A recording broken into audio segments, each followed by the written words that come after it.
Good evening. You'll have to be a lover of fairy tales. I've got the most wonderful book. I bought this book in London. It is the Annotated Classic Fairy Tales. It has Little Red Riding Hood, Beauty and the Beast, Jack and the Beanstalk, Bluebeard and many more. It's edited with an introduction by Maria Tater, which is far too long for me to read. Now I'm going to do that separately. In fact, I might divide the story that I'm going to read is from chapter 12, The Juniper Tree, Philipp, Otto, Runge or Runge. I don't like the kind of script that they've used here. It's not so easy on your eyes. I will divide it, not the story, but the introduction I will do first, because both of them look quite long for me to read all at once. I think that you'd probably need to hear the introduction before I read the story. They're ancient, beautiful stories. So this is called The Juniper Tree, and it also tells you a little about Philipp, Otto, Runge. So we will begin. 1. The Juniper Tree. The juniper has a rich folkloric tradition, but is not especially pertinent to the tree in this tale. The oil, ashes, berries, leaves and bark are used in many cultures for healing purposes, and it is the therapeutic power of the tree that seems to make it a natural choice as the resting place for the boy. In Russia, the juniper tree is a birch. In England, it is a rose tree. 2. Philipp, Otto, Runge. The version of the story published in the Grimm's collection came from the pen of the Romantic artist Philipp Otto Runge, 1777 to 1810. Is a master of ornamental detail and decorative art. Runge sent the Grimms a highly stylized narrative that used dialect to convey the impression of artless narration. Runge's version of the story is the only one that weds the biological mother so closely to nature. Once she becomes fertile and conceives, she is turned into a virtual prisoner of nature, subject to its laws of growth and decay. An elaborate duet with its lurid descriptions of decapitation and cannibalism. The Juniper Tree, also known as My Mother Slew Me, My Father Ate Me, is probably the most shocking of all fairy tales. In most versions, the central character is a boy, yet occasionally, as in the British story, The Rose Tree, a girl undergoes the transformation into a bird. The scenes of the boy's beheading by the mother and consumption by the father did not deter P.L. Travers, the British author of Mary Poppins, from describing the tale as beautiful. I'm not beginning to think it is beautiful now I've started, but I'll have to finish.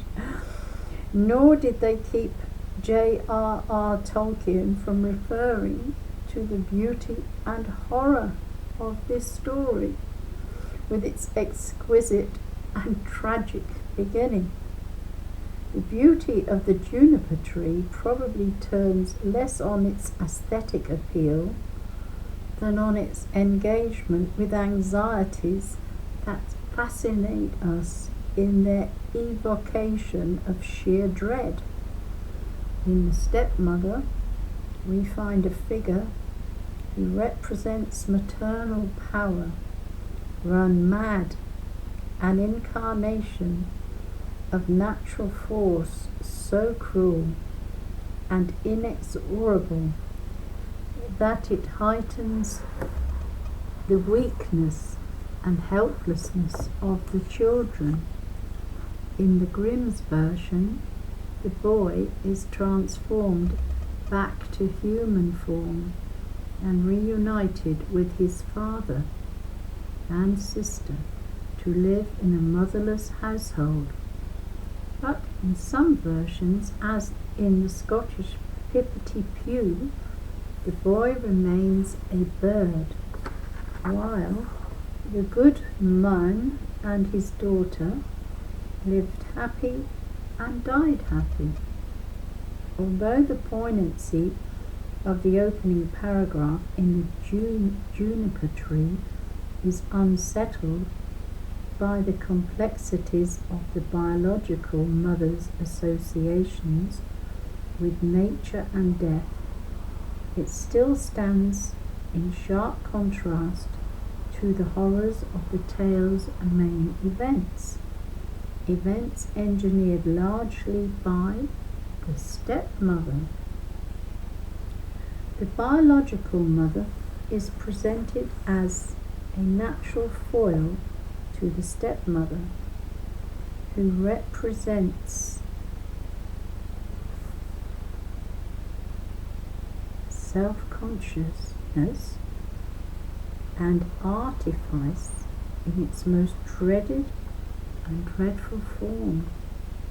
The co-presence of birth and death is inscribed in the first scene, then doubled and repeated as rebirth and murder in the body of the tale.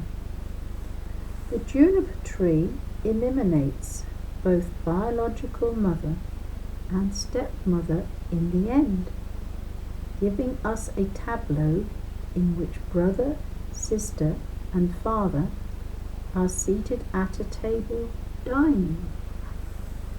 This is the same happily ever after we know from Hansel and Gretel and countless other fairy tales.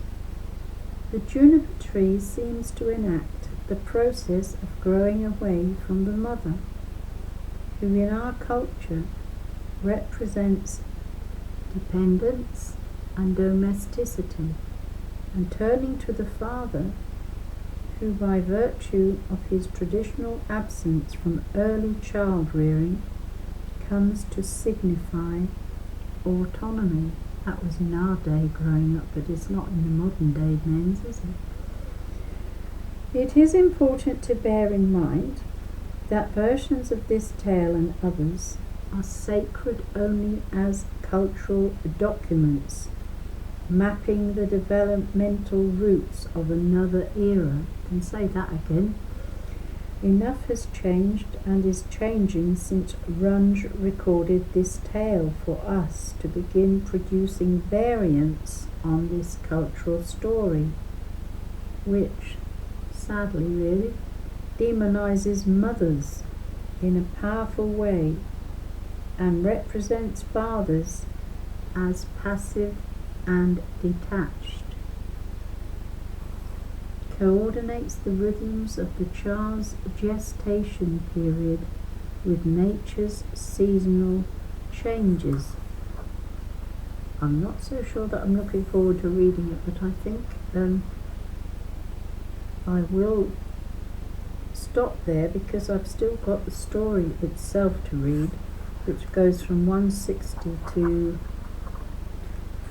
163, it goes to 165, and there looks like there's quite a lot to read. So I think that was the introduction to this story, which is a long time ago, the juniper tree. So you'll have to then look out for the actual story, the reading of it. I'm not going to join them up because this is nearly 10 minutes. So anyway, you can hear this and decide if you want to hear the story, because I can't tell you whether it's good or bad, but it's got some strange things happening in it. Okay, it's not for little children. definitely for bigger children with imaginations.